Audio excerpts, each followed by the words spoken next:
One of the contributing factors into the ongoing violent conflict in countries such as Democratic Republic of Congo is actually the mineral resources that they have, such as coltan, which is of critical importance to those who are in the technology and innovation industry for the devices such as iPhones and the laptops that they were doing.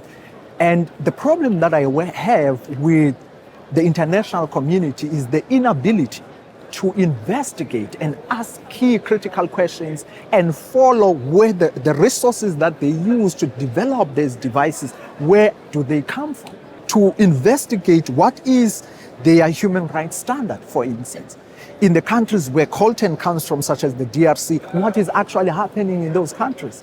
Do those resources go back to develop that particular country, and how do they even mine? You find that there's a lot of human rights violation issues that go through in the process of mining coltan in countries such as Democratic Republic of Congo. There are military groups that protect international corporate organizations that are mining that coltan, turning a blind eye on issues of human rights and democracy just for the benefit of profit. So those are countries, for countries such as Sweden, for instance, we ought to ask those critical questions as human rights defenders and social justice activists to ask, do they hold those companies to account?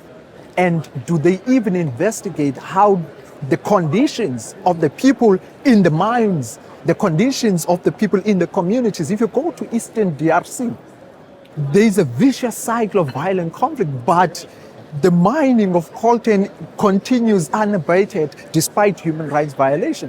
So those, for me, those are critical questions that I think those engaged in the innovation and technology industry need to bring into the table, so that the focus is not only on innovation development and business and the economy, but also on issues of ethics, on issues of human rights. You know, how do you live knowing that the coltan that you have and use to produce the advanced technology of today came through the sweat and blood of many children and women and men who are dying in senseless violence in the fight for access to such mineral resources such as coltan in that particular country? And you are sitting in your own comfortable ivory towers.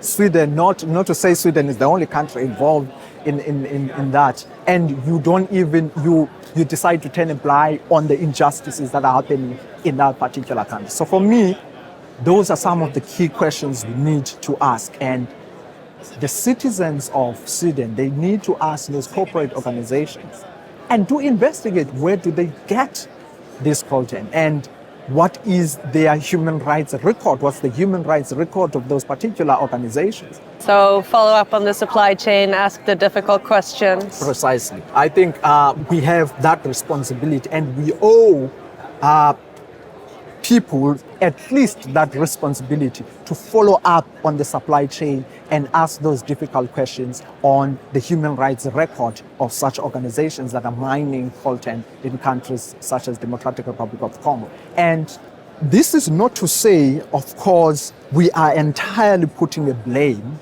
on big corporate organizations and international corporate organizations that are engaged in that trade, but also we ought to, as Africans, we ought to hold our own leaders to account when they sell our resources and sell our countries to the highest bidder and turning a blind eye on the human rights violations that are happening in such countries as Democratic Republic of Congo. We ought to hold our own leaders to account for such injustices. And I would say, at times I used to argue and say, we are partly to blame as Africans, because we as Africans are the ones that elect these leaders into office, who then, instead of responding to the material needs of the citizens, but prioritize instead the interests of big corporates who are interested in oil in South Sudan, in coltan in Democratic Republic of Congo, in gold and diamond in South Africa, for instance. We will do everything to protect their interests